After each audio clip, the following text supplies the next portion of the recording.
Sjáum hvað gerir hérna. Þetta gangi ekki bara vel. Jú. Við bara skoðum þetta betur og sjáum til ef þetta gengur illa.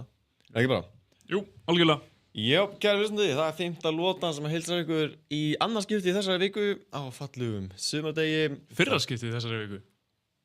Í fyrra skiptið? Já. Já, þess kemur út undan og svo kemur viðtalið við Samuli Karkonen. Já, vel gert. Já, ég get ekki lifa með því að bera þetta nafn oftar fram vitlaust, sko. Ég held að hann hafa bara verið honum vandræðilegur, greið, sko. En hann er skemmtilegur. hann er skemmtilegur. Hafa eitthvað til að hlaka til, kemur út á miðvikudaginn. Já, það er gott. Ég ætla aðeins að skoða streymið og sjá hvort að við séum ekki bara Í þrábeinni og hvort að hljóðið sé ekki gott og svona. Það er inn á MMA fréttum. Já, það er bara svínvirkar maður. Nice. Það er hérna stórt UFC næstu helgi. Nákvæmlega. Og það var gott UFC núna helgina. Það er eitthvað stríð með Hægt að spila þáttinn öðru tæki. Öðru tæki.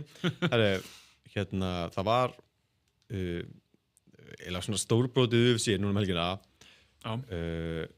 Marina Rodríguez lagði hanskana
reyði ekki alveg við Montilí 3 sko.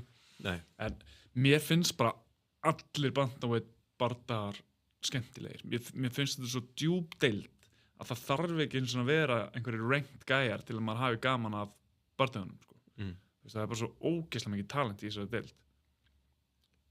Já, svo streamið var ykkur í bölli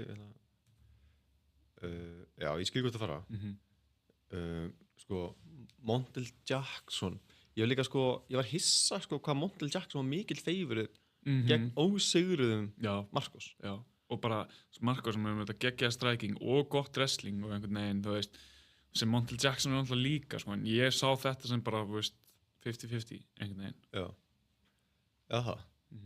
Ég var eiginlega, sko, að því að Montel Jackson svona leit svona frekar illa út á viktinni. Já, alveg rétt. Hann var alveg svona deer in headlights, alveg svona, þú veist, svona innfallin augu eða eitthvað svona sogin í augunum einhvern veginn. En ég var svona, já, er þetta ekki bara momentið hans Daniel Marcos? Já. En svo bara, já, alls ekki. Nei. Hann er bara, þú veist. Það voru nokkri sem litur svolítið illa á viktinni. Já. Reynir til Ritter. Hann leit hræðilega út. Ógeðslega illa út, sko. Já. Ég sko sá Reynir til Ritter á viktinni og ég svona sá vídeóið, ég var bara, hvað krakkhaus er þetta? Ég fatt ekki að þetta væri Reynir til Ritter. Já, ok. Og svo var maður bara, þú veist, bara, er þetta eitthvað bumfight? Svo var bara, and Reynir til Ritter weighs in at, og ég bara, einmitt. Þú veist, maður var bara... Það hugsaði svona, hvað, Dana White búin að byrla honum með eitthvað svo Bo Nickel vinni? Ok, það væri eitt mesta Dana White move allar tíma. En mér fannst ógeðslega fyndið, sko, því að, hérna, ég reyndi að vaka allt þetta kvöld, sko. Já. Ég sofnaði yfir Bo Nickel eða svona, þú veist, þegar þetta róttök kom þarna í annar lóti, þú veist, þá var ég eða svona, þú veist, bara eitthvað, svona háls að sofna að reyna að halda mig vakandi eitthvað. Já. En ég mani mér, sko, þegar barndaginn var að byrja, þá var ég bara svona illa slæmur á því, bara einhvern veginn svona, þú veist, bara klukkan var orðin, þú veist, 3-4 og ég var bara eitthvað, bara illa þreyttur og bara eitthvað svona í einhverju móki.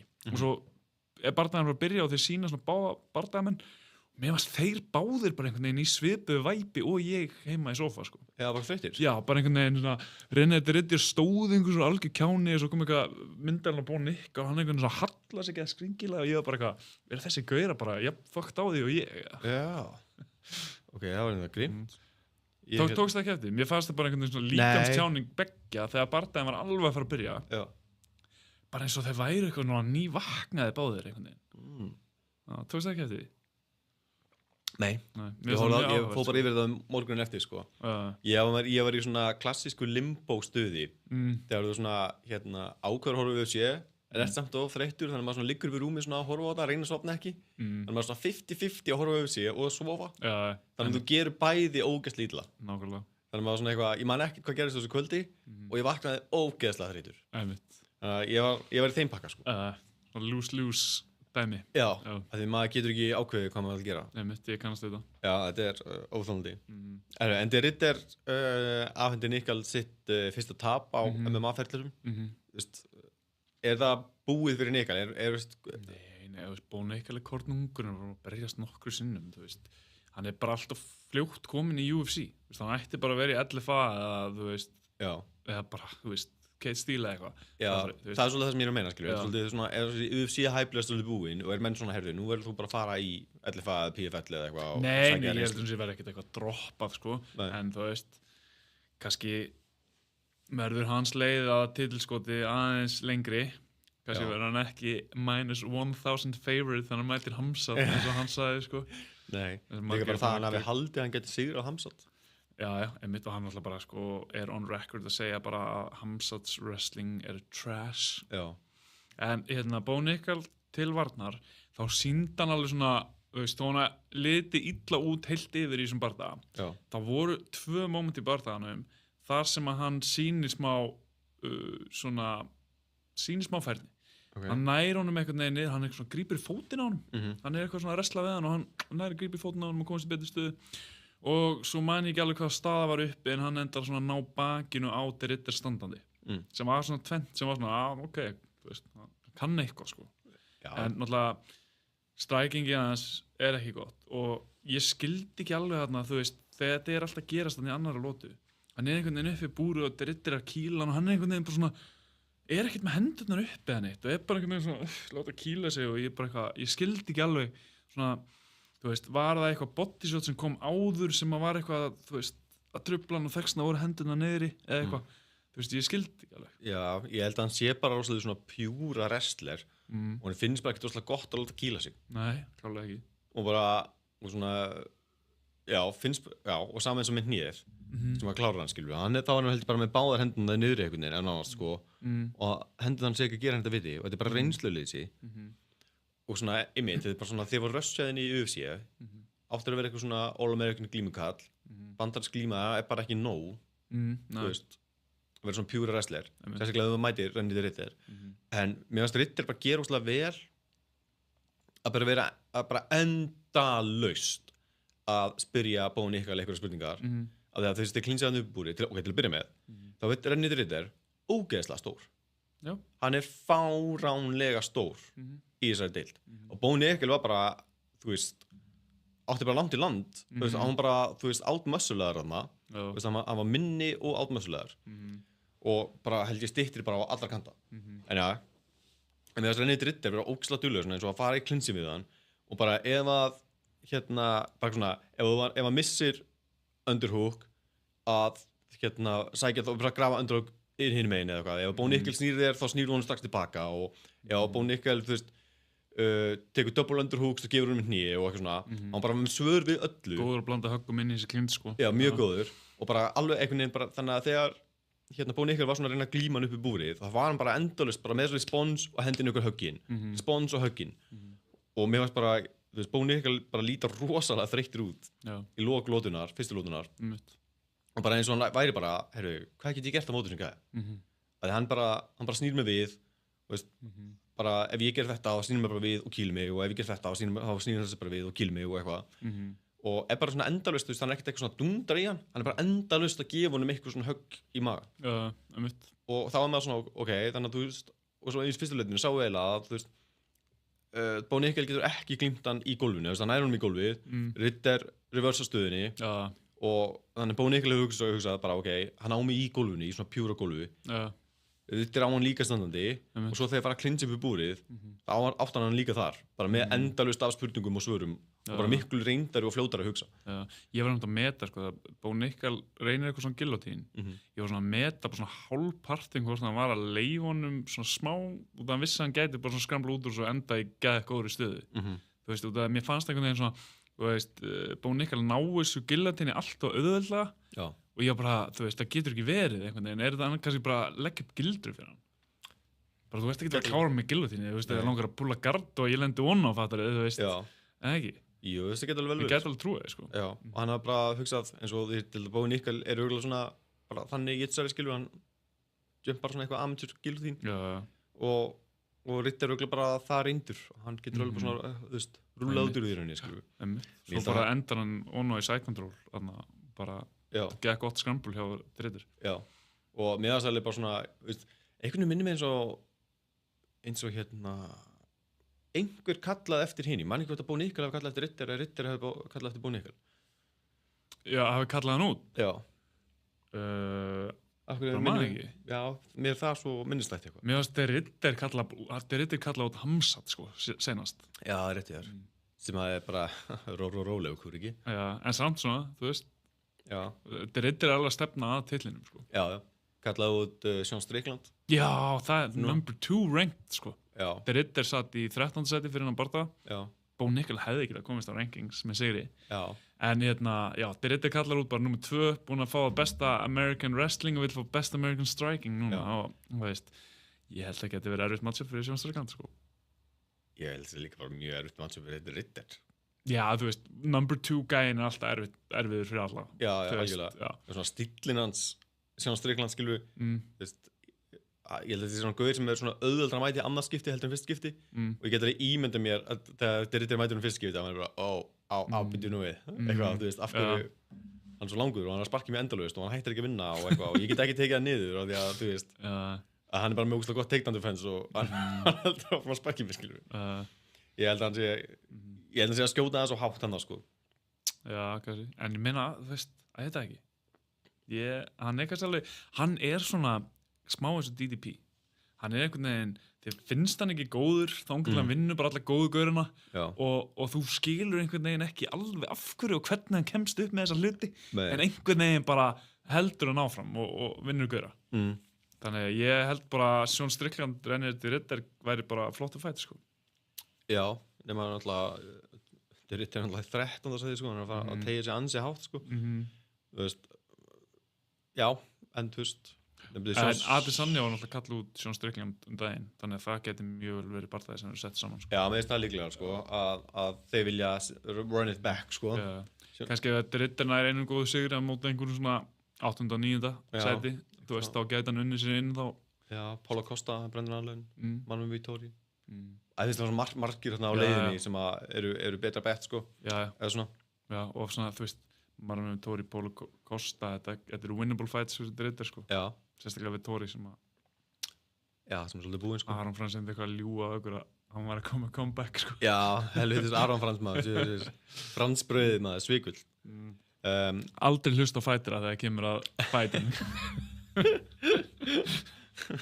Ég var með að hugsa hérna Lóa Geirsund bara á leiðin á hann bara þegar hann var alltaf hérna að tippa fyrir pappa sin og bara Lói Geirsund fætir hann er lógískur það kemur að þessu allan hann var verið græða fyrir pappa sin ég grætti helling á de Ridder Já, emitt við fyrir að glíða skammakrókinu við Kúlbett Já, settur mikið á það Ég gæti verið með svona 150-200 ekstra þarbil Já, 150-200 eurur Já, ok Ég átti ekki svo mikið en reikningum mínu sko.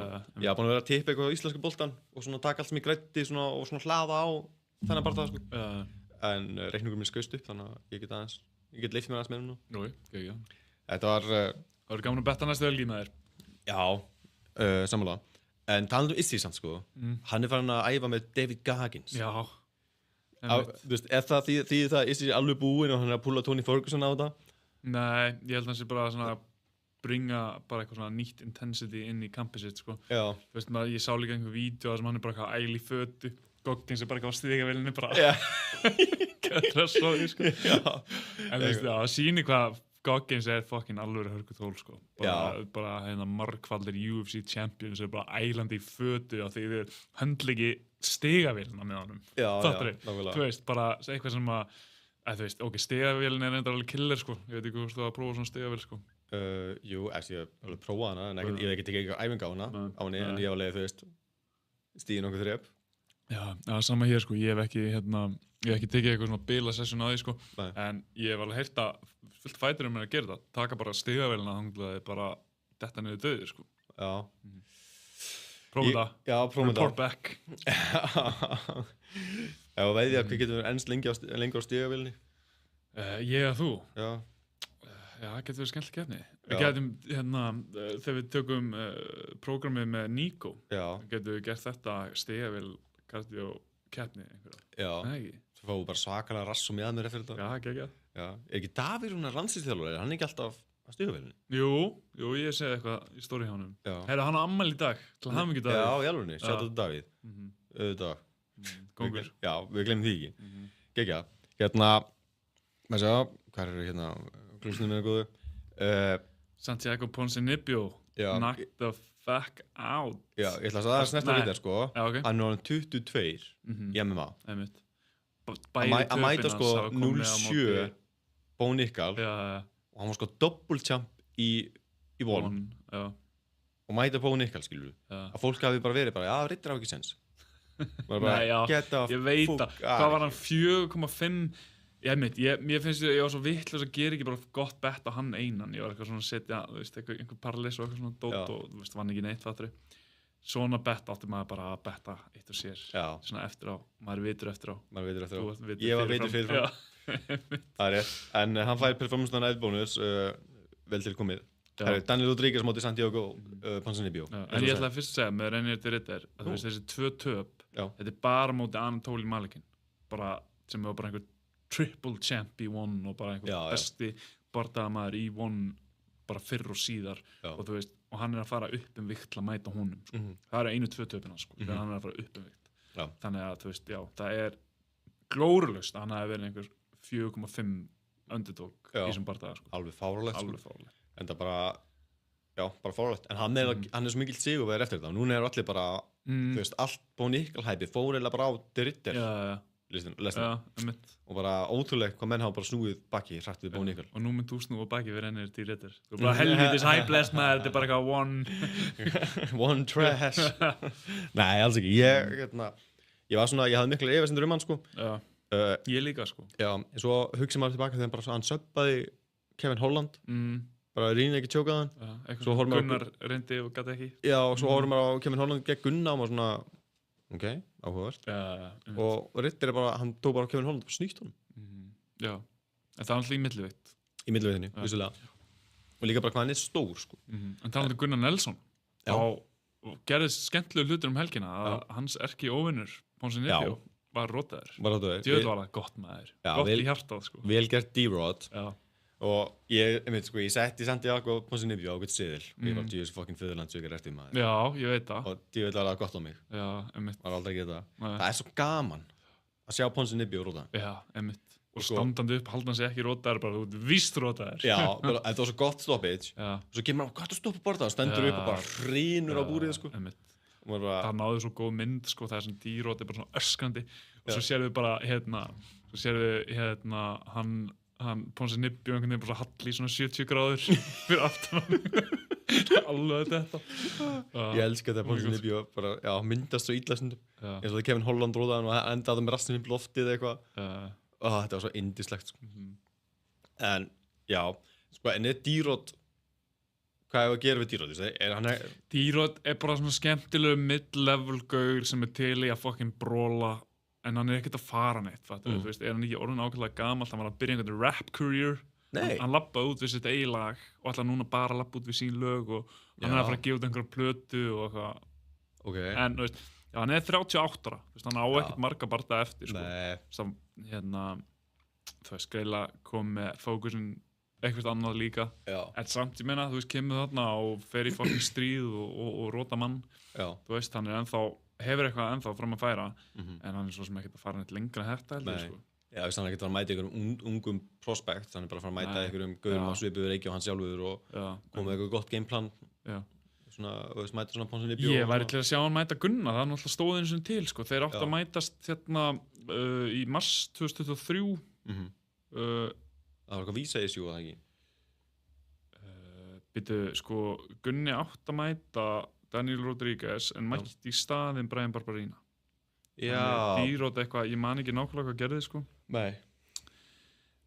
Já, bara Rodríguez withdrew, það stendur ekki meira en það á Tapology sko. Man ekki hvað það var sko. Nei. Svo var hann eitthvað köttaður eftir það og kom svo tilbaka og það ekki. Jú, hann var eitthvað ásakaður að hafa verið að dópa og eitthvað. Já. Og hann hafði sannað að það hafa verið contamination. Og eitthvað svona, bara svona alls konar, alltaf eitthvað vesen í kringum hann sko. En þú veist lúkkar svona eins og gæi með vesen lúkkar eins og gæi með vesen já það er svo tattúin og svona þetta er bara svona já það er svo mikið eitthvað svona fangelsisvæp yfir honum fattari rappar með tattú alveg gangster lúkkar eins og gæi með vesen já þannig að þú veist en hann er þannig á eitthvað inni sko hann getur ekki einn eða tvo viðbútt aðeins promótað rap career í leiðinni já, ég fíla það sko svo lifir hann á því já, einmitt, svo er hann bara rappari ég segi að hann væri strax óvins það er engin drullu sama rapferðilina hans þegar hann hættir UFC ekki en mann gerir bara geggjaða tónlist það verður komið ljós ég er ekki byrjað að hlusta tónlistina sko nei, við erum að tjekka á þessu maður ég bara, þú veist, ég pældi ekki í því ég horfði á Volkádaginn en ég pældi svo sem ekkert í því eitthvað þannig svo sagði hann að það hafi verið lagi hans og sagði hann í postfight intervjúinu já that's my song já, bara, núna ætla ég bara að labba út við mín lög og eitthvað já, gott við þér vinur gott við þér hann er flottur kallinn hann er flottur hérna, en annars fannst mér sko Ponzi Nibio bæði vera bara átstrækaður og ógeðslega þreyttur eftir fyrstu lóti mér finnst mér eins og Ponzi-skímið sé bara búið að því já ég get alveg ímyndað mér að hann klári samningi sinni og mæti í barda og láti berja sig og eitthvað bara gera það fyrir paycheckin sko já en hann er alveg ég myndi að segja bara, þú veist, Daniel Rodríguez og Ponzi Nibio eru bara nákvæmlega saman stað þeir eru nákvæmlega gamlir þeir eru svona brawlerar sem geta bara komið og gefið skemmtilegan barda og þeir eru svona vinna og tapa til skiptis og bara svo fínt að hafa svona menn á rosternum sko, en þú veist, það er ekkert að þú veist, það er ekki framtíð í þessu fyrir þeim sko, þau bara geta pikkað upp 1 eða 2 paychecki viðbót og gefa okkur einhverja góða skemmtun sko, en þú veist, það er ekkert hvoru maður að fara að gera eitthvað að renna titlinum upp á þessu sko. Nei, 100% samanlega sko. Herri, við varum alltaf aðeins búin að snerta á Montel Jackson móti Daniel Marcos sem voru þar á undan, en einu stefnu var það 30-27 á línuna til Montel Jackson. Já, sko, mér fannst Daniel Marcos taka aðralóti sko.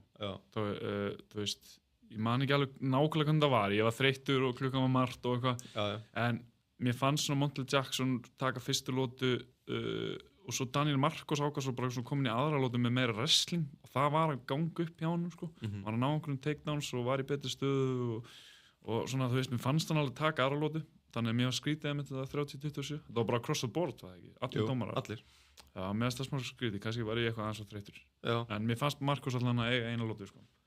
Já. Ég náttúrulega bara var með smá pening á honum, kannski var bara, ég var með pening á honum, parliðið var lifandi og svona, þú veist, kannski var það aðeins að stríða mér.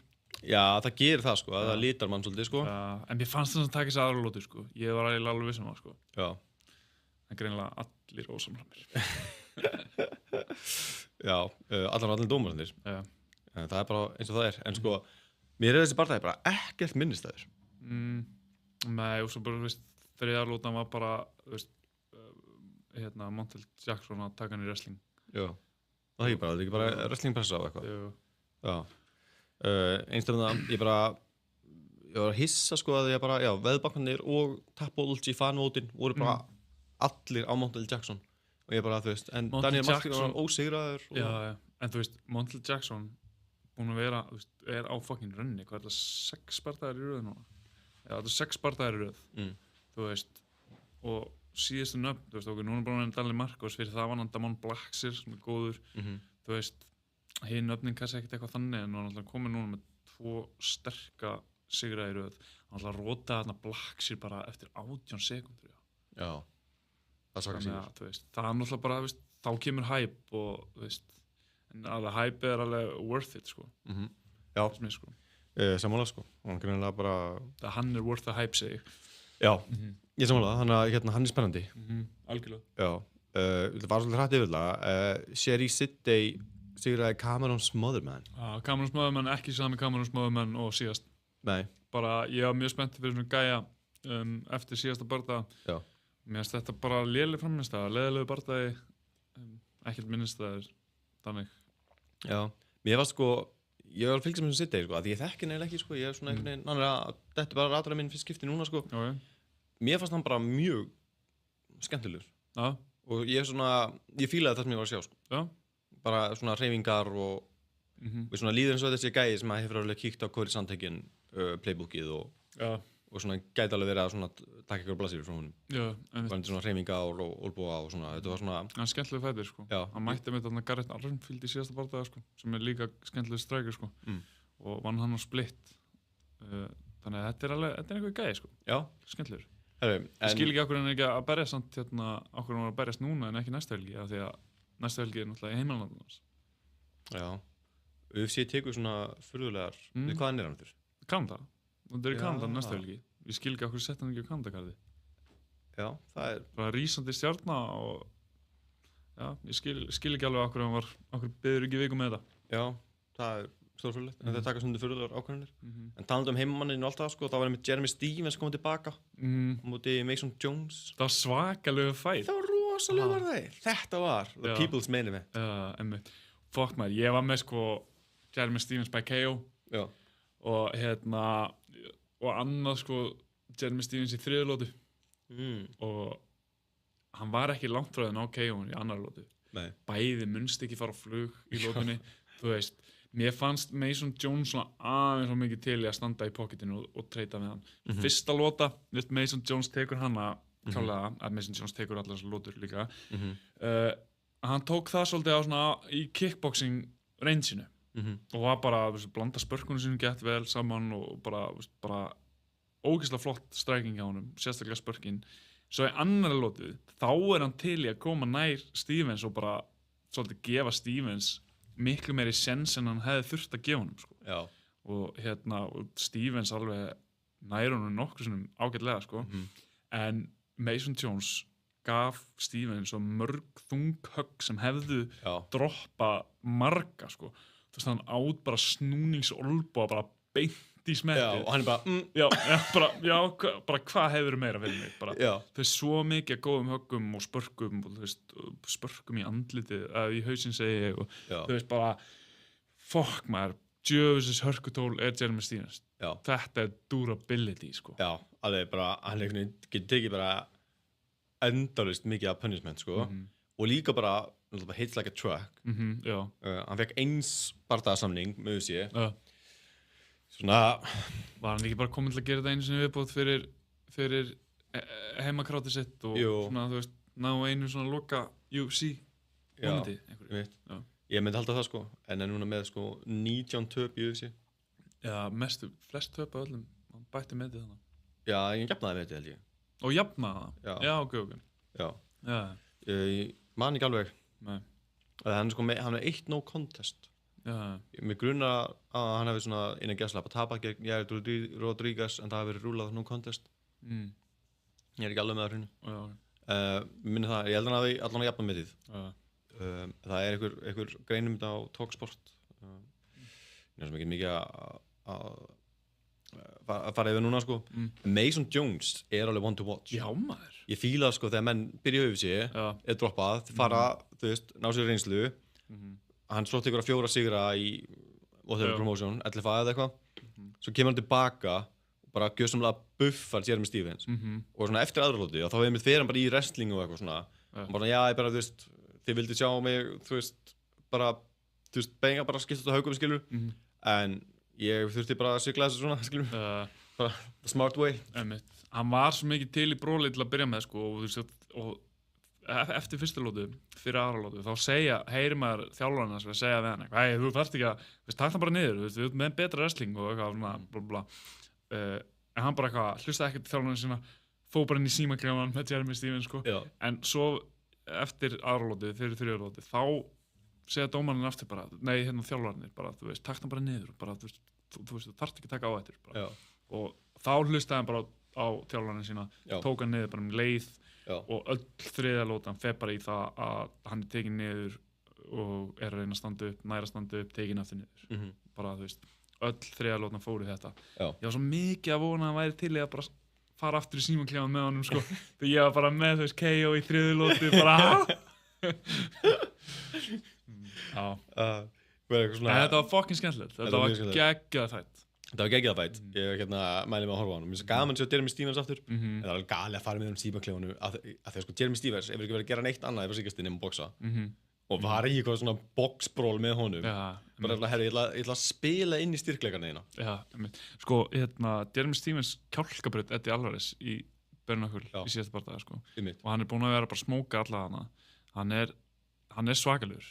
Og þú veist, það segir líka ógeðslega mikið hennar Mason Jones að hann sé bara til í að fucking bróla með Jeremy Stevens þegar hann getur allan daginn bara tekið hann niður og kontróla hann í gólfinu. Þannig að, þú veist, Mason Jones klárlega one to watch, sko.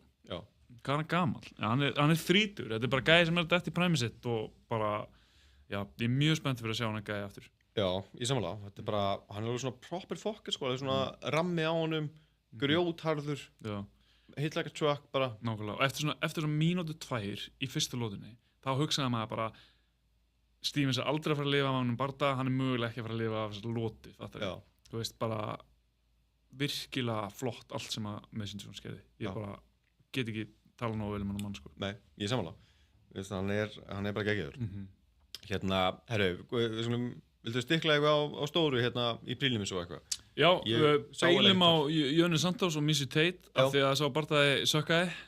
Ég bara, sko, eftir að hafa hort á sko, Gillian Robertson og Asamat Bekuev sem kom á undan, sko, þá var maður bara eitthvað svo, af hverju er þessi bardaði á þessu karti? Bara, þú veist, út af því að bara, þú veist, bara levelið pompaði svo niður, veist, þetta prílingskart var búið að vera geggjað, sko. Það svona, þú veist, allan 3 bardaðarnir sem koma undan Jönu Santos og Missy Tate voru búin að vera geggjaðir.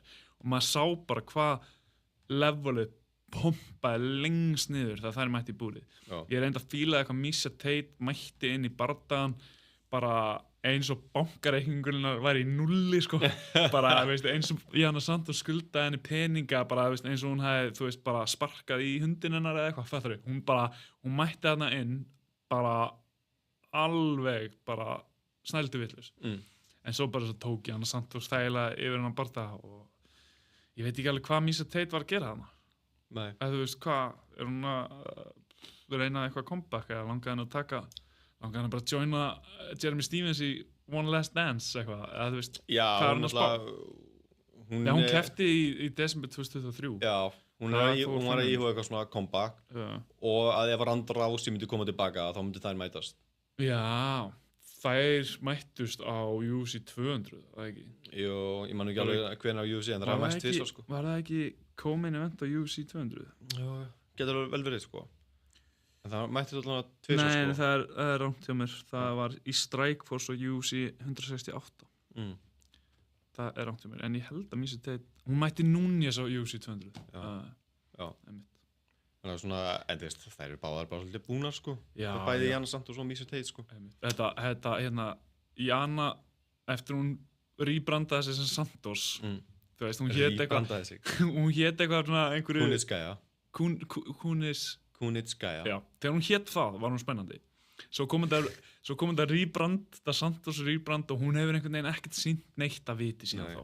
Ég er bara einhvern veginn orðið fyrir vonbrigðum, þó hún sé að vinna fights þá maður er samt einhvern veginn bara svona Van Chelsea Chandler seinast sem brá engan veginn heima í UFC og ég veit ekki, bara einhvern veginn svona þó hún að unnið hennar barða, hún er bara einhvern veginn svona að dansa ytir hring og bara svona gera hann út til að vinna barðaðan einhvern veginn og bara svona hreyfingarnar eru bara ljótar og maður er bara einhvern veginn, þú veist eftir síðustu barða, Gillian Robertson bara með geggja finish og Bekov með geggja finish og svo kemur þessi barða og maður er bara, er ég ennþá að horfa á UFC er ég bara komin í bara eitthvað prílims og Invicta þú veist, fattar þið það sem það ætti að vera Já, 100%, þetta var bara featured príla þetta er náttúrulega bara eitthvað svona nafnahæp sko, bara Miesha Tate að karri þetta svolítið en Gillian Robertson bara retæraði Marina Rodríguez Já, ég held nú að Marina Rodríguez alveg verið búin að ákveða retæra en tökum ekkert frá Gillian Robertson Nei, taldum sko tímasetningu náttúrulega Gillian Robertson frá Kanada Já, hvað að spá maður? Þeir eru að nota alltaf bestu fætinuna sína hérna áður. Já. En þeir verða nú Mike Malott og Marc-André Barriault og Brad Katona. Margir verða góður margir Kandabor næst. Já, þetta var alveg gott sitt sko. En svona, maður er samt bara... Maður okkur sparaði þetta ekki? Já. Ég er glæð sko fleiri brassar á mainkartinu heldur en Kandamenn. Það er kannski bara... Jafn mikið. Er ekki bara alltaf mikið af brössum? Já. Ef við skoðum það sko UFC 315, næsta helgi. Við verðum samt að minnast á Asamat Bekov. Þessi gæi bara, hann bara hjólaði í einan Ryan Lauder. Gaf honum bara ekki breyki eina sekundu. Og þetta var algjör flugeldasýning í, þú veist, hvað var þetta? 2 mínútur 44 sekundur. Þetta var bara, þú veist, ég veit ekki hvað, hann hefur kýlt 1000 högg á þessum tæpum 3 mínútum, sko. Og endaði bara að knock on the fuck out, sko. Þannig að þetta er gæði til að fylgjast með, sko. Var þetta ekki bara annar fætinn hans í UFC? Jú, annar fætinn hans. Vann Zach Reese í fyrsta, þú veist, báðir búin að róta fyrstu 2 andstæðingarna sína í fyrstu lótu. Þú veist, hann var LFA champion og varði beltið sitt 2 ár þar áður en hann fór yfir í UFC. Þetta er einhver alvöru gæi sko. Ég er mjög spennt yfir honum. Bara millivittar menn í UFC með að fara að passa sig sko. Andjók sko. Ok, ég þarf að skoða þetta því ég horfði ekki á prílinska. Já, mælum að tjekka á þessum bara þetta var bara 3 mínútur af geðviki sko. Ok. Megum við núna fara ykkur yfir næsta? Núna máttu fara. Ok, ég ætla aðeins snerta fréttum sko. Já. En hvað heitir hann Dumas? Já, Cedric Dumas. Handtekinn í hvað? 15. skipti á 10 árum. Já, ég veist ekki hversu oft, en þú veist, hann er búinn að vera handtekinn fyrir alls konar glæpi. Rán og einhverju ofbeldisglæpi. Já. Og bara eitthvað, já. Brjótast inn til fólks og eitthvað. Já. Og það var eitthvað, réttað yfir honum eftir 5 daga, minnum sér 10. maí. Já. Og ég er bara svona, hvað er þetta að gera? Nálega. Þú veist, með hvað hann var efnilegur og svona. Já, einmitt. Maður bara svona gaur. Já. Hann eitthvað aðeins mikið gangster, lítur út eins og mumble rapper, eins og ég talaði hérna einhvern tímann, þegar hann berði síðast. Já, ég svona vonast til að hann berðist aftur, svo ég geti tippa gegnum húnum, ef hann bara í einhverju svona bulli, sko. Ég var bara eitthvað svona... Hver var aftur sem vann hann bara núna daginn? Hann var rótaður í fyrstu lótu. Já, var það Oleksijczuk, getur það ekki verið? Jú, hvað sé ekki rétt mér? Jú. Já, getur rétt ég þér. Og hann eitthvað svona þóttist eitthvað, okkur úr stöðu þetta, en það bara verið að buffa hann í gólunni. Já, nákvæmlega. En Joe Rogan neitar að fara til Kanada fyrir UFC 315. Já, I'd rather go to Russia, sagði hann. Já, það er eitthvað pólitísk stans. Þetta er eitthvað pólitíska ástæður. Náttúrulega, sko, UFC fætir að tala mjög mikið um það, sko, það við vill enginn berjast í Kanada og það hefur verið taxaðir svo mikið, sko. Já, byrju, þetta Money Moicano er bara eitthvað, fuck það að berjast í Kanada, sko. Þú veist bara að þeir taka bara kanadískan skatt. Já, það þeir taka bara 50% af launinu með eitthvað. Já. Bara Justin Trudeau eða hvað sem hann heitir, bara að stinga hendi onni í vasa hjá fæturum, sko. Já. Og örugglega alveg eins hjá Rogan og hinum lýsindurum, sko. Og bara, þú veist, Rogan náttúrulega voða mikið svona, þú veist, ekki mjög hrifinn af þessu leftist dæmi í Kanada og Justin Trudeau eða hvað sem hann heitir, heitir hann ekki? Jú. Já. Þannig að, já, hann segist bara frekarlega að fara til Rússland, sko. Þannig að þetta er svona pólistans pluss mögulega launadæmið og hann bara vil ekki hvað að láta kanadíska stjórnuna taka þessu launin sín og eitthvað. Sko, útskýrðu það kannski Gillian Robertson líka, kannski einhverjir kanadamenn að flýja Kanada. Já, kannski er bara fuck that, ég vil bara fá Saudi money og engan skatt. Já, ég vil frekar ferðast í Bandaríkjunum bara viku fyrr og eiga launin mín. Já. Því að ef að borgaði Bandaríkjunum, allir borgið Bandaríkjunum skatt sem er þá bara 10%, 8-10%. Já, alveg, já. Borga bara venjulega skatt í því fylki sem maður því, sko. Það er mjög áhugaverð. Ég man ég var að horfa á Show Me the Money podcast með Money Moicano og Gilbert Burns. Þá var einmitt Gilbert Burns og Morales átt að berjast á þessu Kanadakarti. Já. Og Moicano var bara eitthvað, ertu að berjast í Kanada? Bara, hvað er þetta spá, maður? Já. Þú veist, því hann náttúrulega bara all about the money, sko. Já, eðlilega. Já. En náttúrulega bara sko Gilbert Burns bara það er búið að færa hann. Já. Þannig hann er bara eftir 2 vikur eða 3 ár, ég man ekki nákvæmlega. Og hann var bara frestaði með eitthvað smá, sko. Áhugavert. Var þetta svona, ég meiti maður ekki öklanum. Já, ég þarf ekki fasta viku, sko. Já, þetta er bara 17. maí, þetta er bara viku setna, sko. Hann verið bara eitthvað, já, fuck, bara, Money Moicano sagði þetta bara svo mikið skatt. Já. Dana White, eitthvað, Það er rétt, já. Þetta er bara viku setna. Já, einmitt. Hann hefur verið bara eitthvað, herru, ég hef aðeins að endurskoða málið. Það er ógeðslega fyndið. Já, bara 17. maí. Hann lítur að vera bara, Moicano hefur verið bara... Já, dude. Bara farðu, þú veist, viku setna. Einmitt. Og þegar, þú veist, Gilbert Burns á ekki marga parta eftir, skilur. Þú veist, það er mikið mileage á Gilbert Burns. Já, og 38 ára líka. Og er að fara að mæta einhverjum fucking killer sem bara... Já, verður ekki að fara að gefa hann 4 tapið hans í röð. Já, það er bara, þú veist... Það er auðvitað að segja að Gilbert Burns verður droppað, sko. Af því að hann er Gilbert Burns. Nei, hann fara að berjast eins lengi á hann vill, held ég, sko. Já. En ok, við leystum hérna það er sko líka með UFC 315 það er bara out on Tapology, bara 4 barða skráður í minnkart. Aha. Já, ég held að fá þau. Byrjar þetta ekki Brad Katona, er það ekki fyrsti? Hann er skráður sem prílims barða. Á Tapology, skilur við. Byrju, merkja er það á Tapology? Já, Ég held að sko Tapology. Jú, ég meina þeir bara setja allt í röð hérna, það er hvergi eitthvað svona, þetta er minnkart, þetta er prílims. Stendur í lýsingunni glugganum svona að milli. Já, það er rétt. Ó, ég hef aldrei pælt í þessu. Hæ? Já, ég hef ekki pælt í þessu.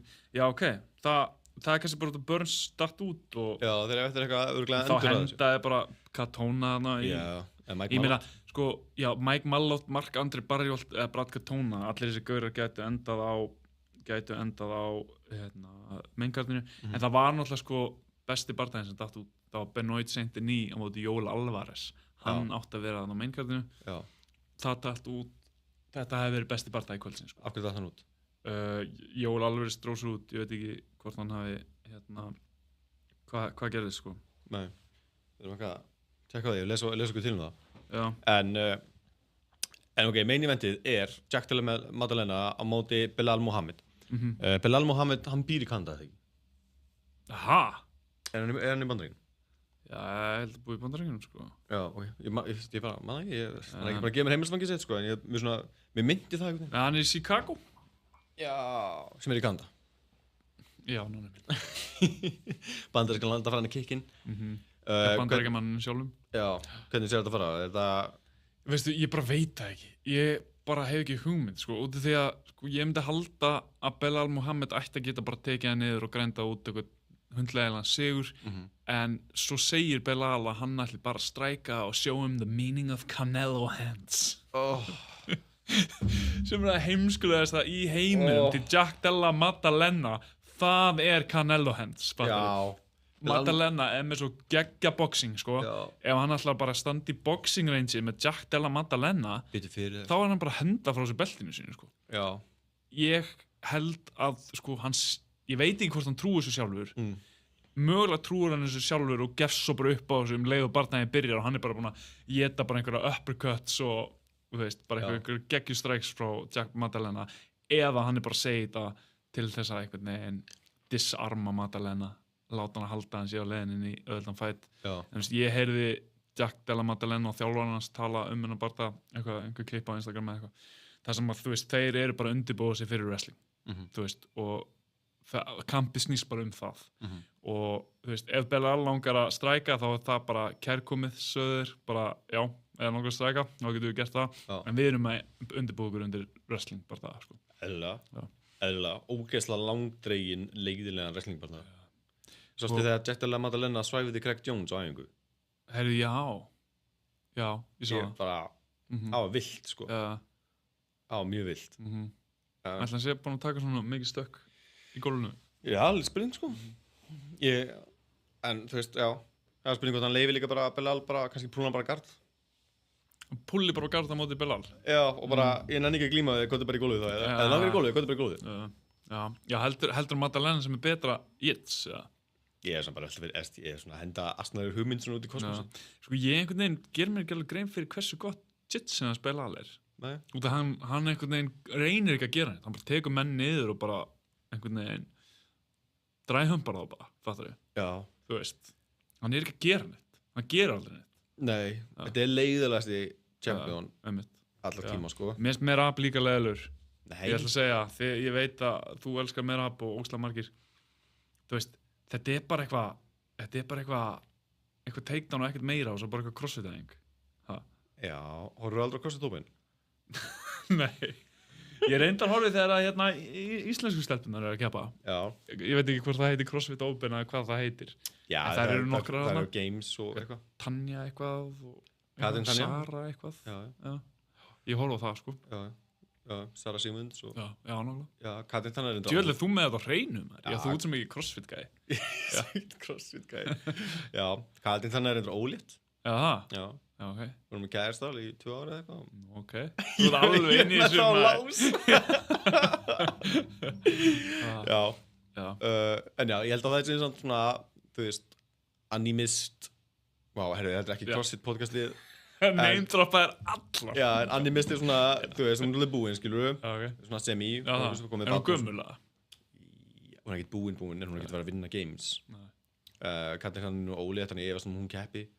Sara Sigmunds, kannski svona. Já. Okkar eina von eftir.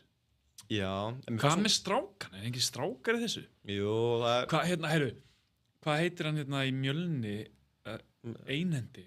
Já. Í Breki? Já, jú, hvernig heitir það? Það er einhver svakalegu gæi. Jú, mest svakalegu. Hann er líka bara að keppa, þú veist, hann er ekki einhverju eitthvað special. Nei, ekki þú veist, hann er bara að keppa við menn með 2 hendur og rústæðin, sko. Já. Geggjaði gæi. Hann er líka, hann strappa bara hendina á sér, eða þess að, hvað kallar maður, stubbin eða hvað maður heitir, skilur. Hann bara setur ykkur strappa og króka stöngina og svo skottar hann bara. Eða svo bara, hann er bara að klína á eitthvað og snatsa sig. Það geggja að fylgjast með hann, sko.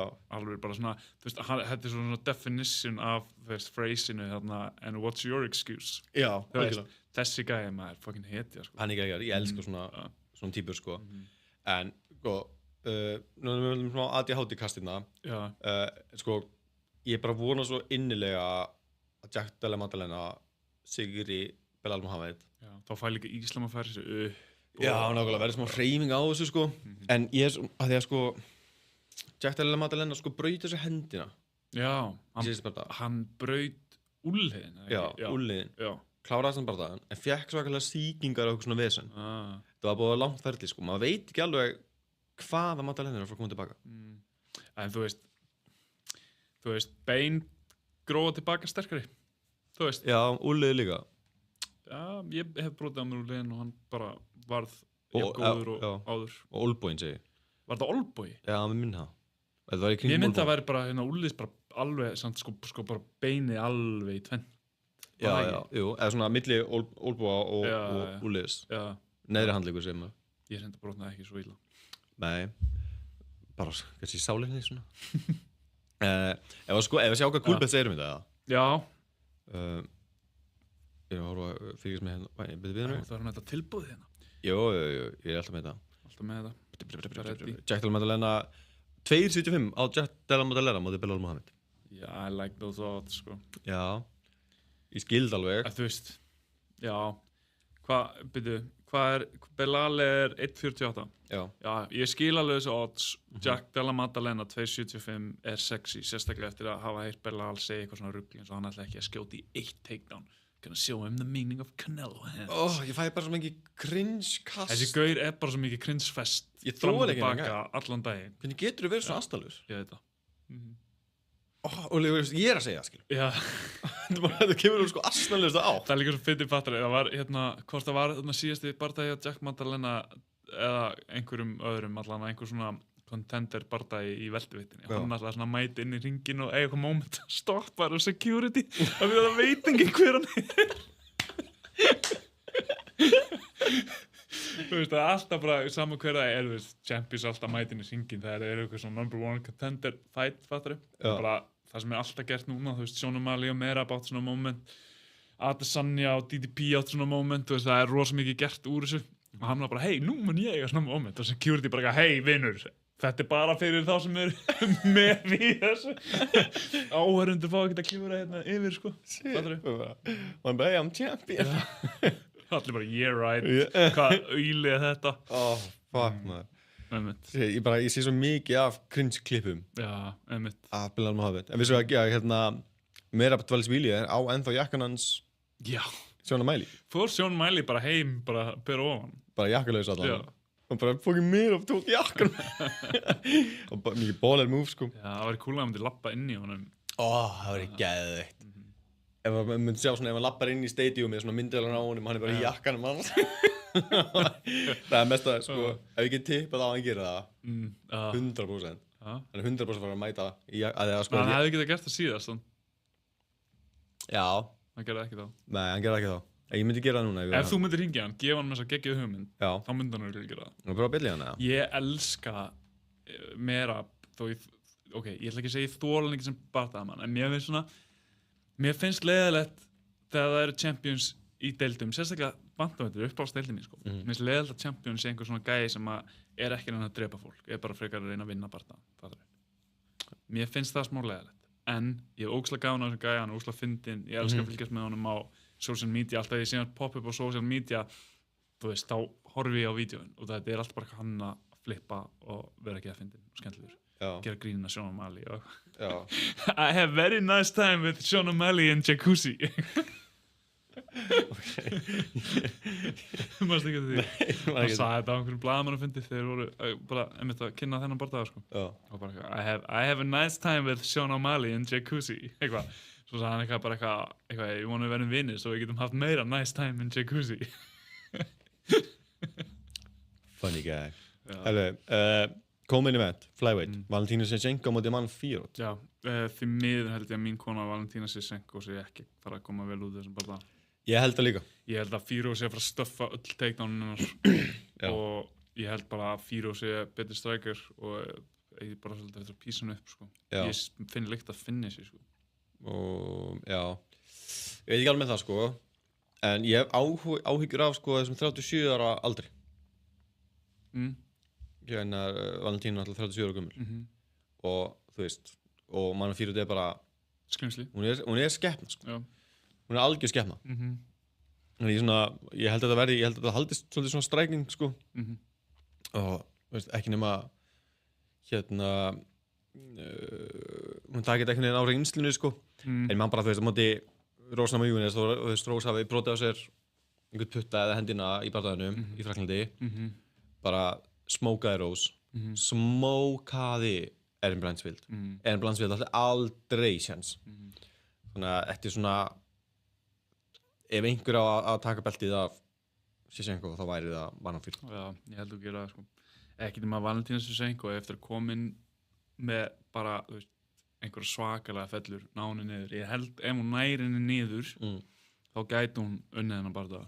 En þú veist, Erin Blanchfield gekk ekkert að ná henni niður var það eitthvað? Nei, minn ekki.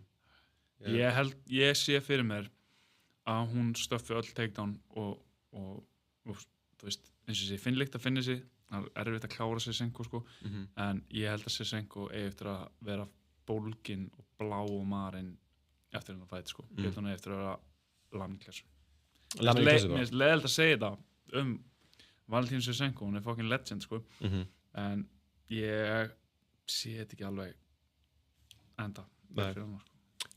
Valentína Shevchenko er underdog í þessum bardaga 2-3 á móti 1-65 mannum fyrir út. Ég ætla að taka þetta tilbaka, ég finn líkt að finnis. Ég held að vera ekki finnis, en ég held að hún eigi svolítið eftir að buffa hana svona. Já, það var 5 lótur sko. Já. Ég man ekki, hann fyrir út, já, hún er alveg með gastank sko. Já. Og þú veist, hún er búin að vinna síðustu 3 allana á bara decision. Þú veist, bara allt góða gælur. Hún er að taka þær allar leið og vinna þær. Góða glímukonur sem ná hann ekki niður. Hún er bara fucking góð sko. Hún næri svona 0-lót glímuna, fattar þú veist. Þú skoðar hérna fyrirlin hennar. Hún er aldrei söbbað neina og er bara svona fullt af knockouts og slatta af decisions. Já. Eitt tap á ferlinum fyrsti bardaginn hennar, fattar þú veist, og hann segir hún bara on a fucking tear 14 sigrar í röð. Já, ég held að kýlu líka ógeðslega fast en það er svona spurning sko, og þú veist Valentína ekkert var að láta valta yfir sig sko þannig að þú veist, hún svona ég held það geti ekki svona sko ég held að geti láta valta yfir sig mann fyrir þetta ekki það góð, hún bara valti yfir Valentínu. Ég er smá hræddur það sko þetta verði bara 50-45 og Shevchenko verði bara, mun ekki sjá út augun þegar þetta er búið sko. Ég er mjög hræddur það sko, ég held með Shevchenko mér líst ekkert á það sko. Já. Ég held að hún missi titilin sinna. Já, ég get alveg séð fyrir mig að missa titilin sko, en ekki alveg svona. Ekki 50-45? Nei, hún er alltof reynslumikil og þú veist, ég held að hún geti, hún veist, Valentína Shevchenko, hún kann svo mikið svona vinna lótur og hún kann líka að taka líka damage og þú veist, átti hvað, eitthvað 3-leik, var það ekki, við Grasso. Alexa Grasso. Öll möguleg úrslit úr þeim 3-leik. Já. En talandi með Alexa Grasso, þú veist, þá er hún líka á karpin. Natalie Silva. Þetta er svolítið skemmtilegt af því að sko, þessi bardagar, sigurvegararnir úr báðum bördum munu berjast í næsta titil, fattar þau? Líkast. Já. Myndur ekki halda það? Jú, það er væntanlega, þú veist, klálega svo sem vinnur titilbardagan fyrir næsta titilbardaga og þú veist, Alexa Grasso og Natalia Silva vinnir nú þessum á tilkalli titilsins. Já, ég myndi halda að Natalia Silva mæti sko spólgröðina bara það. Heldur það? Já, ef hún vinnur Grasso og... Já, ég sé fyrir mér Grasso pressa Natalia Silva svona ytri ringurinn á klokkin stig. Ég held að Natalia Silva vilji halda þessu í svona kicking range að menn Alexa Grasso vill komast inn í boxing range sko. Já. Ég held að verði skemmtilegur striking fight og ég held bara að sá sem að nær, þú veist, ef Alexa Grasso nær að plata Natalia Silva í eitthvað svona, þú veist, gera þetta dirty og standa aðeins nær og vera að boxa, þá held ég að Grasso sé bara betri boxari. Natalia Silva, ég held ef hún nær að halda þessu í rangeinu sem hún fílar sko, þá held ég hún geti vel unnið þetta á stigum, en Alexa Grasso gæti líka bara að tekja henni í gólfið sko. Ég veit ekki alveg hversu góð Natalia Silva er í gólfinu. Nei. Grasso náttúrulega, þú veist, bara að æfa með Diego Lopez og fucking söbba hann ekki Shevchenko. Jú. Shevchenko reyndi eitthvað spinning olbow og stökka baki á henni. Já. Og það endaði með submission. Jú, endaði með rear naked choke. Já. Shock the world. Einmitt, nákvæmlega. Nema, sjokkaði mig ekki. Munum eftir því. Já. En Grasso er sko heavy underdog í þessum bata. Já, ég skilða sko, því að Natalia Silva náttúrulega bara á svaka rönni. Já.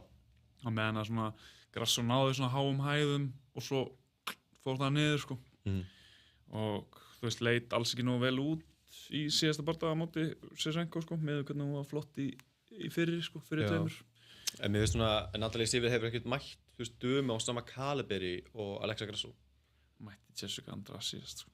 Já, það samt Jessica Andrade, þú veist, hún way over there. Já. Og þú veist, Vivian Araújo ekki lengur í UFC, minni mig. Andrea Lee var bara á einhverju losing-skiti, sko. Hún mætti Jasmine Jasudavicius í debutinu sínu. Vann hann, það erfitt debut, sko. Ég tek tilbaka hérna með Araújo, hún ennþá í þessu. Þú veist, það líka alveg góð sigur, sko. Já. Natalia Silva mjög spennandi. Ég búin að vera mjög spenntið fyrir henni. Ég held að veri góð fætt hjá þeim tveimur sko. Líka bara þú veist að finna báða lyktina á titlinum sko. En ekki Alexa Grasso bara sött? Hún bara 3 titil bara það? Ég held að hún vilja titlin aftur sko. Ég held að það sé ekki sött sko. En ég held að það sé mögulega ekki nógu góð. Ég veit það ekki maður. Ég veit ekki alveg með hennar bara það sko. Ég veit ekki neitt sko. Þetta náttúrulega, fattar við. Þetta númer 13 á móti númer 3. Rétt áðan vorum við að tala hérna De Ridder og Strickland sem 13 og 3. Hvað það væri allt og hátt stökk, fattar við. Kannski það aðeins og hátt stökk fyrir Silva. Já, getur verið. Hún bara náttúrulega að liggja bara í svona innan gæstlappa svona í pollinum skilju í svona mid-roster. Dæmi skilju meðan hún Alexa Grasso búin að fara í gennum 3 barda gegn Shevchenko. Einmitt. Sko, já, ég ætla að segja Grasso. Ég sé fleiri leiðir fyrir hann til að vinna þetta. Þú veist, með þetta með rangeið, sko, hvort að, þú veist, ef að Natalia Silva næri ekki að halda þessu í þessu kicking range, ef að Grasso næri að pressa að henni, þá held ég hún sé með ofhættulegar hendur og hún hefur möguleikan á að taka þetta í gólfið. Ég ætla að segja Grasso. Já, ég hugsi ég segi Grasso líka. Ég held að þessi ofstórt stökk. Já. Og hún bara farið gegnum ómörg góð kamp, Grasso. Já. Og bara kampið hennar svo gott, fattur þið? Já. Bara Diego Lopez og félagar, sko. Þess að það er líka svona smá svona suður-amerískt bíf. En við fáum svolítið að sjá svona hversu mikið metnað Alexa Grasso setur í þetta eftir að hafa farið í gegnum allar þessa titilvesen. Já, ég held að hún kom bara hungraður nokkur sem fyrir, sko, eftir að hafa fengið titilinn sinn og mist hann, sko. Já. Tapology-votin alveg splitt sko. Já. 56 á móti. Ég skil það því maður sjálfur einhvern veginn svona, maður veit ekki alveg. Það allir einhvern veginn svona, hvað er að fara að gerast hérna? Skemmtilegt. The Legend, Jose Aldo, hann bara still kicking. Mætir Ayman Sahibi, heimamanni. Já. Ayman Sahibi. Ég held að Jose Aldo sé bara frá smókan sko.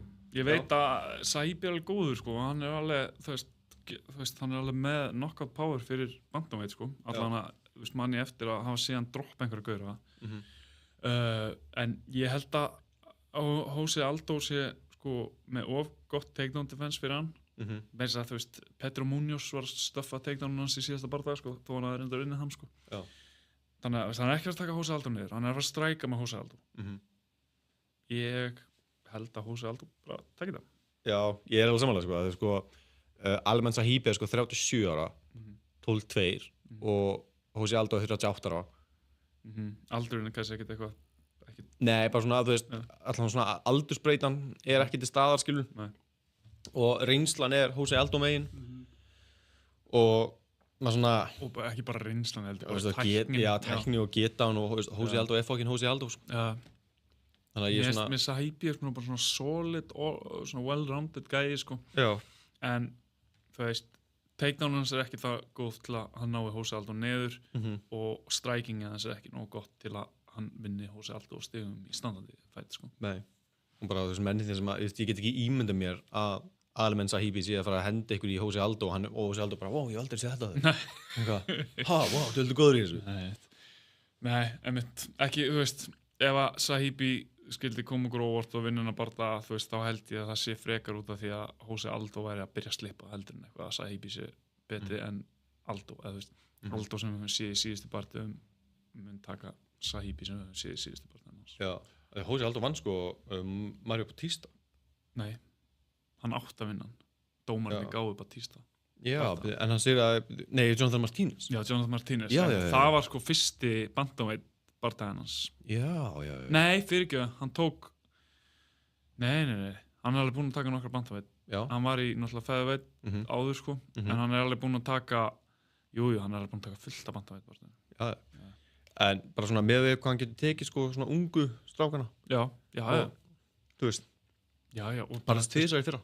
Já, og þú veist, áður en hann mætti meira, þú veist, þá var það Rob Font, Petr Munoz og Marlon Vera, þú veist, þetta bara, þú veist, hann bara búinn að vera að mæta öllum, þú veist, hann bara tekur hvaða fætt sem skiptir ekki máli hvort sé ykkur legend eða einhverju, þú veist, á hans aldri eða yngri, þú veist, hann tekur þessa gæja og hann átt að vinna Mario Bautista.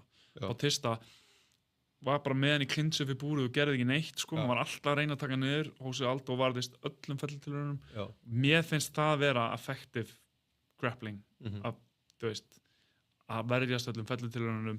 Bautista, þú veist, það var ekki effective grappling að reyna fullt af takedowns og enda bara eitthvað halda honum fyrir búrið. Þú veist, hann sigrar barnaðan bara á einhverju control time og meðan að, þú veist, Aldo var að gera vel þessi moment sem að hann náði að losa sig og ég man mér mjög skrítið að Bautista vann hann barnaða, sko. Já, mér minna líka, en það var splittið sín. En ég held að sé ég held að þetta væri bara svona fyrir eitthvað örugt til Jose Aldo. Já, ég held að líka.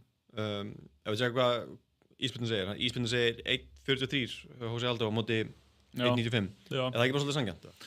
Jú, mér er samt alveg að, þú veist, Sahib er alveg talsverður underdog. Ég kannski haldið þetta bara aðeins jafnara. Sanngjarnt bara. Já, ég hefði alveg viljað sjá það aðeins jafnara, en skil samt alveg svona.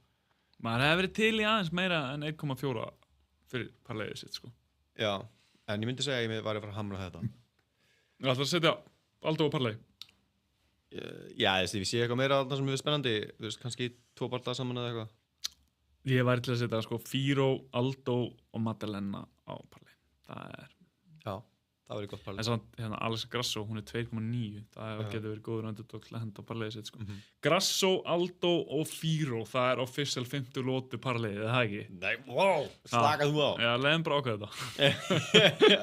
Ég skal leiða hann ákveða official 50 lótu parlayið sem að ég munur ekki setja pening á.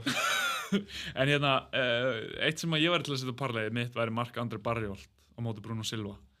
Marc-André Barriault er að fara að stúta Bruno Silva, sko. Mér fannst Bruno Silva í síðasta bardaga, hann var bara svona mætt til að pick up paycheckið sitt og svona að reyna að láta ekki róta sig. Hann var bara svona tilbúin að tapa. Já, hann er rosalega on-off. Já, ég man ekki sem móti hvernig þetta var, en ég var bara eftir hann bardaga, ég var bara fuck that guy, sko. Já, alveg einhvern veginn svona bara mér langar ekki að sjá hann aftur, ég skil ekki okkur droppar hann, bara núna 4-6. Já, hann var á móti Ismail Nordiev síðast á UFC 308 þegar Topuria mætti Holloway. Ég man bara eftir að hafa hort á hann bardaga og hugsa bara, þú veist, hann er ekki að reyna að vinna bardagan. Hann er bara komin að sækja paycheck og reyna að lifa þetta af og reyna að taka sem minnstan skaða og bara, þú veist, og átti ekki verið í UFC að gera það. Þá getur þú bara fara og verið journeyman í LFA eða eitthvað. I don't know, eitthvað annað. Eitthvað annað, ég samla það. Herri, en það er hérna á feature prílinu, það er bara ekkert núna, maður er Beksat Almakhan. Já. Maður sætti núna? Beksat Almakhan er bara búinn með 1 bardaga í UFC, ekki? Já, debuiði á móti Umar, já. Einmitt, sko, þessi gæi er algjört efni, sko. Sló hann niður fyrst út? Já, alveg rétt, maður. Já, þessi gæi er algjört efni, sko, það eru margir mjög spenntir fyrir honum og bara, þú veist, eins og hérna skoða bara ferilnas, þetta er allt bara einhver finishing, sko. Hann er bara einhver finishing machine, sko. Já, og stóð sér mjög vel á móti Umar. Umar er náttúrulega bara Umar. Já. Og þú veist, en var bara ógeðislega flottur allan tíman. Ég var mjög impressed, bara líka ekkert eðlilega erfitt debut, sko. Bara erfiðast mögulega debut sem ég hef nokkuð sem séð, sko. Já. En ég get alveg ímyndum mér að ég hamri hann, sko. Já. Þannig að mitt parlay myndi vera Almakhan, Marc-André Barriault og hérna Jose Aldo. Já, þá tengir mér einn underdog. Verður ekki að vera einn underdog á parlayið? Já. Nei, þá spengir parlayið. Já. Af hverju að taka underdogin bara til að spengja það? Já, en Grasso 2.90, come on. Það er ekki að setja það á parlayið? Nei. Ég verða bara með 2,90 sinnum meiri penning en þú. Já. En eins og þú síðust það ekki, þá væri það úrslega cool að hafa tekið ritter og smíða sökka kringum það, skilur. En nei, ég tek oftast, skilur, svona safe fights, það sem ég tel vera sigurvegara, blanda á saman í eitt parlay til að, þú veist, hækka meðalverðið á hverju veðmáli fyrir sig. Til að ná þessu bara upp í svona 3-4 kannski. Já, og þá átt að fá svo gott meðalverð á hvert safe barða. That's how you build your bankroll, man. Ég er búin að vera steady að byggja upp bankrollum mitt með Gulbet. Komin úr 30 eurum sem ég setti inn upp í 700 og eitthvað. Ok, nice. Þannig að ég er bara eitthvað svona, og maður er alltaf bara svona, það er nandaðan og svona, meta þetta. Að það sko 99% af veðmáli er bara rannsóknarvinna og eitthvað. Þannig að þegar þú finnur að rannsóknarvinnan er honum lítil, skilur, þá ættir þú að hætta tippa. En maður svona þarf að byggja þetta upp, slow and steady. Já, það skiptir of miklu máli áður maður fer í svona bett að gera smá tapes-study, sko. Já, þú gera mikið tapes-study. Já, nákvæmlega. Og svo tippa maður bara svona þegar maður sér það á weigh-ins og ekki til að pyrrandi og tippa ykkur til gæða. Svo kemur bara rétt fyrir weigh-ins bara, hann er með stuff. Og þú bara, geðveikt. Eða bara eitthvað lýsandi á þegar konan á leiðinni í búrið, bara eitthvað, já, hún eignaðist bara fyrir hálfu ári. Já, það var bara, no! Alveg óþólandi, sko. Sko, við erum alltaf ekki með sko 4. bardaga til að ræða eða 5. bardaga til að ræða Það er spurning hver fer upp í hvaða bardaga fer upp í main event. Alltaf verður ekki bara Barcatona móti Almahan. Alltaf ekki að vera svona featured prelim. Hendar honum bara upp út af að Mark Antri Barriold eða Mike Mallow getur alveg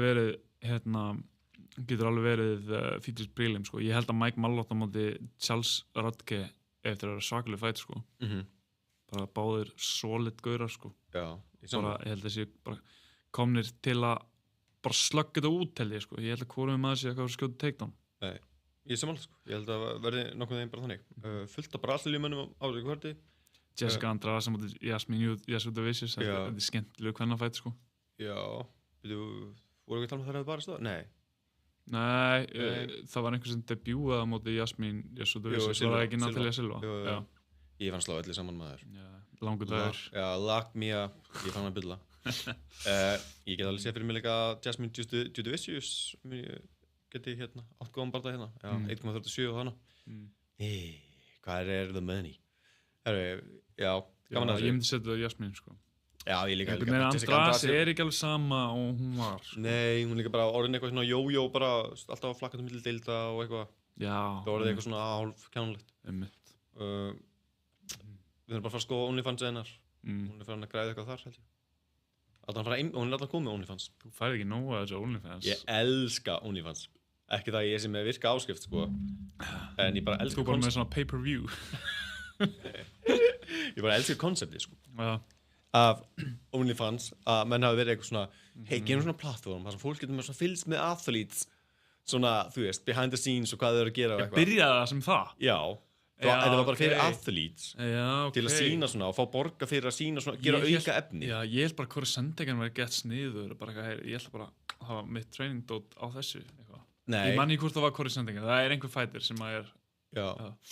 Svo komið bara alla mellunar og eyðilaði plattformum. Það get eðlilega fyndið, sko. Já, bara eðlilega ungar stelpur í dag, það er bara eitthvað, þannig að sjá það bara eitthvað, þú veist. Það ekki færi að make bara millions og eitthvað. Svo er allir eftir að sjá eftir þessu. Allir eftir að sjá þessu. Herru, Djúsbjörnsson, þetta var pólitíska innslagið 5. lúðunar. Allir eftir að sjá eftir þessu. Herru, ef að fara að kalla þetta gott eða? Já, sko, mér langar að gefa sjátt á minn mann Vince from Hell Pincel. Já, betur hann er á það líka. Hann var að retæra. Hann var að, já. Hann hættur. Svo skemmtilegu gaur. Mér finnst hann eiginlega nettasti UFC-fæterinn. Já. Af því að bara einhvern veginn lúkki á honum og from Hell tattooinn sem að sjást ekki fyrir hann flexar, sko. Svona, og bara, þú veist, hann er svo cool. Hann er einhvern veginn svona, þetta er svona gaur sem að, þú veist, áorgla mótorhjól áorgla mótorhjól og keiri það í svona gallabuxna, svona denim vesti. Já. Hann er eitthvað svona þannig gæði. Shit. Sérðu ekki fyrir? Jú, en þetta er hann ógeðslega cool. Já. Mér finnst það svalast gaurinn í UFC. Mér finnst hann eins og, ég sagt það áður í podcastinu og þú varst eitthvað, ha? En mér finnst hann lúkka svona eins og nettari stóri bróðir Sean Strickland. Já, ég veit ekki hvað ég myndi vera svona hissað við því. Þú varst hissað, síðast því ég sagði þetta. Já. Ég hef kannski bara gefið svona svona leikrænt svona, hvað átti við? Getur útskýrt að byrja? Já, reyndar, þú ert góður í því reyndar. Já, en hann minnir mig alltaf á Daniel Day-Lewis úr Gangs of New York. Já, einmitt. Hann er ágæðlega með... Já, Mottan og eitthvað. Já, einmitt. Já, Hoodgerinn eða hvað sem hann hét. Það var ekkert eðlilega svalir karakter. Og áður hvernig mann þátt, það er svolítið í fréttum. Já. Það náttúrulega var sko, Canelo var að keppa helgina. Já. Í bara einhverjum ömlugum bardaga. Já. Bara ógeðslega fá punches thrown og það var bara eitthvað algjör snúsfest. En eftir bardaga kom þær fréttir að Canelo og Dennis Crawford munu mætast. Já. Og Dana White mun vera promóterinn af því bardagakvöldi. Þetta verður fyrsta hnefarleika kvöld TKO, þú veist, fyrirtækisins sem á UFC. Dana White er að fara að koma sér inn í boxið. Þetta verður fyrsti viðburðurinn þeirra. Canelo og Dennis Crawford. Það verður fucking... Það verður geðið. Já, Canelo mun deliver eitthvað sem hann náttúrulega, þú veist, kannski kosta bara einhvern veginn þennan bardaga, fattur þú? Hann getur ekki kosta mútið Dennis Crawford, sko. Nei. Þannig að það verður vonandi einhver flugveldasýning, sko. Mitt. En það er svolítið leiðilegt, þú veist, þessi helgi voru einhverjir 3-4 stórir boxbardagar og bara allir algjört snúsfest. Já. Eins og ég sagði þarna, þegar vorum að tala við finnska fólan á hann, þú veist að þarna, hvað heitir hann, Ryan Garcia, hann var að keppa og Devin Haney, sama karti og þessi tveir bardagar, 24 lótur, 233 högg sem lendu í þessum 24 lótum sem minna heldur en í síðustu 3 lótunum með Eubanks og Ben, fattur þið. Þannig að þetta var bara leiðileg helgi fyrir hnefarleika áhugafólk. Sko. Já, einlega. Þetta er líka svo rugglað eins og þau lokuðu þarna Times Square og voru með bara enga áhorfundur og eitthvað fyrir Garcia barða. Já, og svona, Já, einmitt. Það var hugsað sem, þú veist, television viðburður frekar en eitthvað, sem skil ekki alveg af hverju áhorfundur gera þetta sport, fattur þið. Já, nákvæmlega. En þetta með Canelo fætin, þeir slóu met fyrir fæst högg combined í 12 round fight. Það var 445 högg settu met fyrir fæst högg. sem ógeðslega fyndið að því að Canelo heimtaði þetta yrði á bandarískum tíma í Saudi og svo ertu bara með eitthvað svona performance bara kóstar í gegnum þetta eitthvað skrítið líf. Herru, áður en við kveðum á þátt, veistu hver er að fara að koma með comeback í hnefaleikum? Ég skal gefa 3 gísk. Það er 46 ára maður að koma með comeback. Hann er 8 division world champion sem mun challengea WBC welterweight title holder Mario Barrios. Hvaða gamli boxar er þetta? 46 ára? Ekki hugmynd. Manny Pacquiao. Já. Hann er að koma comeback og fight for the WBC title. 46. Ætla hann verði ekki bara elstur til að vinna titlinu eða eitthvað, ef hún tekst það. Ekki spyrja mig maður. Ég held bara að þessi gæi var komin hálfa leiðina 11 mil, Já, ég er haldið það persónulega, Ég er já. Ég er bara ekki búin að pæla í Manny Pacquiao bara forever. Nei, einmitt. Þannig að ég er já, það var ekki að skoða það. Herru, geggjað, ég ætla að slá botnun í það núna. Já, algjörlega. Takk allir fyrir að hlusta. UFC er á ágætis tíma, eða ekki? Svona miðað við. Aha. Já, er þetta ekki svona byrja... Pay-per-view í Kanada, er þetta ekki bara maincard að byrja 2 og 3 eða eitthvað? Maincard byrja 2. Já, kalla það ágætis tími. Ég myndi kalla það slæmur tími. Ég myndi kalla það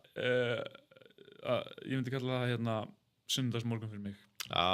Easy like a Sunday morning, Já, ég á svona UFC svona pay-per-view, ég með þess að gaman að horfa á því. Já, reyndar þetta er sami tími og ég reyndi að vaka fyrir Fight Night bara síðust helgi. Já, nokkulega, svona maður leggur sér við daginn og svona. Já, þetta er doable.